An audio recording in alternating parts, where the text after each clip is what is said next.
दोस्तों, स्वागत है आपका मेरे YouTube चैनल इंग्लिश बाबू पर। और आज मैं फिर हाजिर हूँ आपके साथ एक नई स्टोरी लेकर। और दोस्तों, आज की ये जो कहानी है बहुत ही इंटरेस्टिंग कहानी है, सुनकर आपको बहुत मज़ा आएगा। उसके अलावा आपको इस स्टोरी के अंदर कुछ नए इंग्लिश के वर्ड मीनिंग सीखने को मिलेंगे और जो इसका ग्रामर का पार्ट है हम उसे बिल्कुल डिटेल में कवर करेंगे। तो चलिए आज की स्टोरी को हम शुरू करते हैं। और सबसे पहले जो कहानी का टाइटल है, शीर्षक है, वो देखते हैं। कहानी का टाइटल है द फ्री कोकोनट। क्या मतलब हुआ? मुफ्त का नारियल। तो दोस्तों, ये इस कहानी का टाइटल है, शीर्षक है। अब मैं इसे पढ़ना शुरू करता हूँ। आपसे रिक्वेस्ट है आप इसे बिल्कुल ध्यान से सुनें ताकि आप इसको अच्छे से समझ सकें, और यदि आपको कोई नया वर्ड मिले तो आप उसे ज़रूर नोट करें। तो चलिए इसको शुरू करते हैं। Once a man went to buy a coconut. क्या मतलब हुआ? दोस्तों, ये जो हमारी आज की स्टोरी है ये पास्ट इंडेफिनिट में है, और पास्ट इंडेफिनिट में जब भी हम कोई अफर्मेटिव का वाक्य बनाते हैं तो वहाँ पर वर्ब की सेकंड फॉर्म का प्रयोग किया जाता है। और ये जो हमारा वाक्य है, इस वाक्य के अंदर दो वर्ब का प्रयोग किया गया है। ये गो की सेकंड फॉर्म है, वेंट इसका मतलब जाना और बाय का मतलब खरीदना। तो जब भी आप कोई भी ऐसा वाक्य बनाना चाहते हैं जहाँ दो वर्ब आती हैं, तो जो मुख्य जो उसके अंदर वर्ब है, मतलब कि प्राइमरी वर्ब, उसको आपको आगे लिखना है पहले। उसके बाद आपको टू लगाना है, और टू के बाद हमेशा ही वर्ब की फर्स्ट फॉर्म का प्रयोग करना है। तो इस लाइन का क्या मतलब हुआ? वंस एक बार, अ मैन एक आदमी, वेंट गया, टू बाय खरीदने, अ कोकोनट एक नारियल। तो इस पूरी लाइन का क्या मतलब हुआ? Once a man went to buy a coconut. एक बार एक आदमी नारियल खरीदने गया।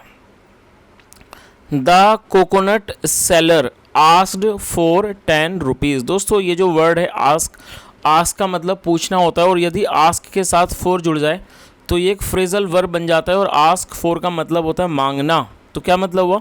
द कोकोनट सेलर, जो कोकोनट मतलब जो नारियल का सेलर था, मतलब विक्रेता, बेचने वाला, आस्क फॉर 10 रुपीज़, उसने 10 रुपये मांगे, फॉर वन कोकोनट, एक नारियल के। तो क्या मतलब हुआ इस लाइन का, पूरी लाइन का? The coconut seller asked for 10 rupees for one coconut, मतलब नारियल के विक्रेता ने, जो नारियल का जो बेचने वाला था, उसने एक नारियल के 10 रुपये मांगे।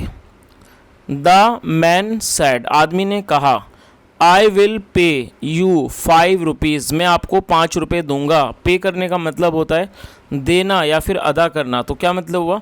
पे का मतलब किसी चीज़ की कीमत को अदा करना भी होता है। I will pay you 5 rupees, मैं आपको 5 रुपये दूंगा।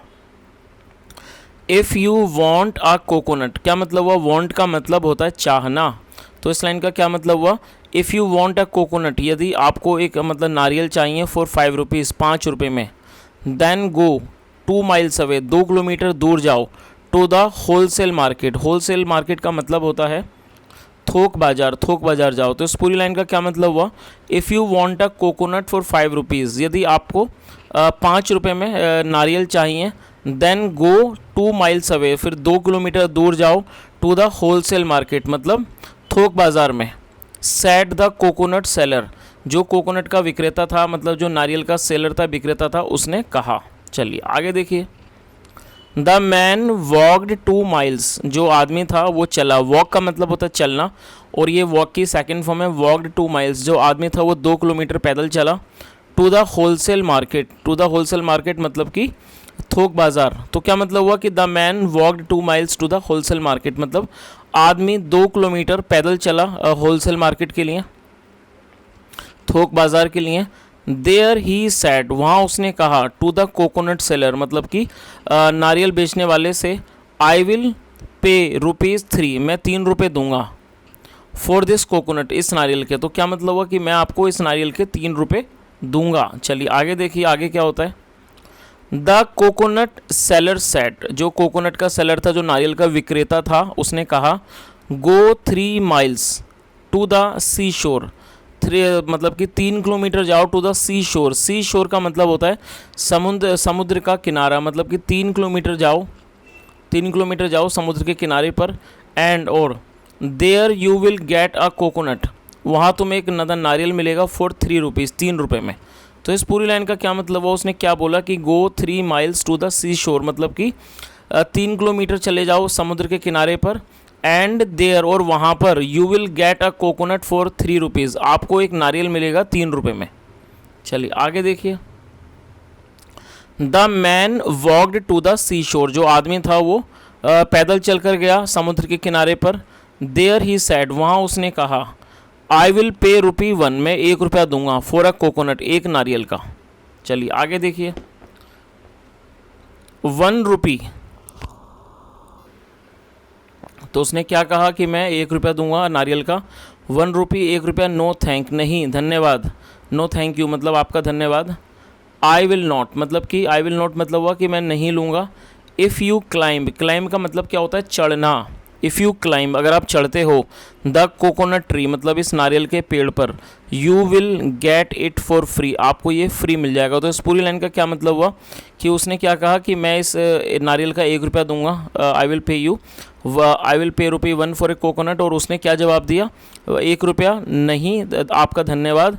आई विल नॉट मतलब कि मैं नहीं लूँगा। तो वो जो दुकानदार था वो उसने क्या बोला कि मैं 1 रुपया नहीं लूँगा।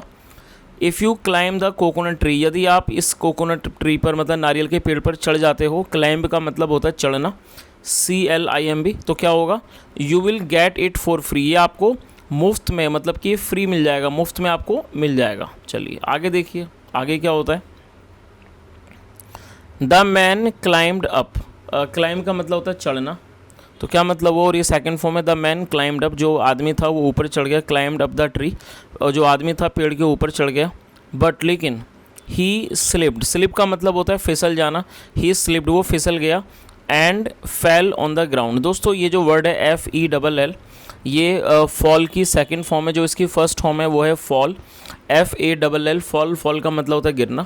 और ये जैसा मैंने आपको बताया, आज की जो हमारी स्टोरी है ये पास्ट इंडेफिनिट में है, तो पास्ट इंडेफिनिट के अंदर अफर्मेटिव में सेकंड फॉर्म का ही प्रयोग होता है, तो ये फॉल की सेकंड फॉर्म है फेल। तो इस पूरी लाइन का क्या मतलब हुआ, एंड फेल, गिर गया, ऑन द ग्राउंड, ज़मीन पर। तो इस पूरी लाइन का अच्छे से मतलब समझ लीजिए, the man climbed up the tree, जो आदमी था वो पेड़ के ऊपर चढ़ गया, क्लाइम्ड अप मतलब ऊपर चढ़ गया पेड़ के, बट लेकिन ही स्लिप्ड, वो फिसल गया, and fell on the ground, और वो ज़मीन पर गिर गया। चलिए आगे देखिए, ही ब्रोक हिज लेग, ये ब्रेक की सेकंड फॉर्म है, ही ब्रोक हिज लेग, उसने अपना पैर तोड़ लिया। नाउ अब, ही हैड टू स्पेंड, दोस्तों ये जो वाक्य है, ही हैड टू का प्रयोग जब किया जाता है जब हम पास्ट में ऐसा शो करना चाहते हैं कि पास्ट में किसी व्यक्ति को कोई भी कार्य किसी मजबूरी में, किसी दबाव में करना पड़ा, तो वहाँ पर हैड टू का प्रयोग किया जाता है। तो क्या मतलब हुआ, नाउ अब, ही हैड टू स्पेंड, उसे स्पेंड का मतलब होता है खर्च करना, तो इस लाइन का क्या मतलब हुआ, नाउ अब, ही हैड टू स्पेंड, उसे खर्च करने पड़े। और आपको ये चीज़ भी याद रखनी है, जब भी आप हैज़ टू, हैव टू या हैड टू का प्रयोग करते हैं, उसके बाद हमेशा ही वर्ब की फर्स्ट फॉर्म का प्रयोग किया जाता है, तो आप इस रूल को भी याद रखें। नाउ अब, ही हैड टू स्पेंड, उसे खर्च करने पड़े 5,000 रुपीज़, 5,000 रुपये, ऑन ट्रीटमेंट, ऑन ट्रीटमेंट मतलब कि इलाज पर। तो इस पूरी लाइन का क्या मतलब हुआ, नाउ अब, he had to spend 5,000 rupees, अब उसे 5,000 रुपये खर्च करने पड़े ऑन ट्रीटमेंट, इलाज पर। All this just for a free coconut, और ये सब हुआ just for a free coconut, सिर्फ एक फ्री के मतलब कि मुफ्त के नारियल के लिए। तो दोस्तों जैसा आपने देखा इस कहानी के अंदर, वो जो व्यक्ति था वो थोड़ा ज़्यादा ही होशियार था। पहले वो उसने सोचा कि 10 रुपये की चीज़ को मैं 5 में ख़रीद लेता हूँ, उसके बाद वो 5 रुपये देने को तैयार नहीं हुआ, फिर उसने 3 में ख़रीदना चाहा, फिर उसने 1 रुपये में ख़रीदना चाहा, और आखिरकार जो उसके लालच की वजह से उसे पेड़ पर चढ़ना पड़ा, और वो पेड़ पर से गिरा, और जब उसका पैर टूट गया तो उसको अपने 5,000 रुपये खर्च करने पड़े। तो इस व्यक्ति की जो ज़्यादा होशियारी थी, इसका नुकसान उसे उठाना पड़ा। और इस कहानी से हमें क्या शिक्षा मिलती है कि हमें अपनी ज़्यादा होशियारी दिखाना भी अच्छी चीज़ नहीं है। तो दोस्तों ये आज की कहानी थी, और यदि आपको आज की ये जो स्टोरी है आपको अच्छी लगी हो, और आपको मेरा पढ़ाने का जो तरीका है वो अभी आपको अच्छा लगा हो, तो मेरी आपसे रिक्वेस्ट है, वीडियो को ज़रूर लाइक करें, शेयर करें, चैनल को सब्सक्राइब करें, और कमेंट करके ज़रूर बताएं यदि आपका कोई सुझाव हो, और जो भी आपने कहानी के बारे में जैसा भी आपको लगा हो आप मुझे ज़रूर बताएं। सुनने के लिए thank you so much. Have a nice day and bye.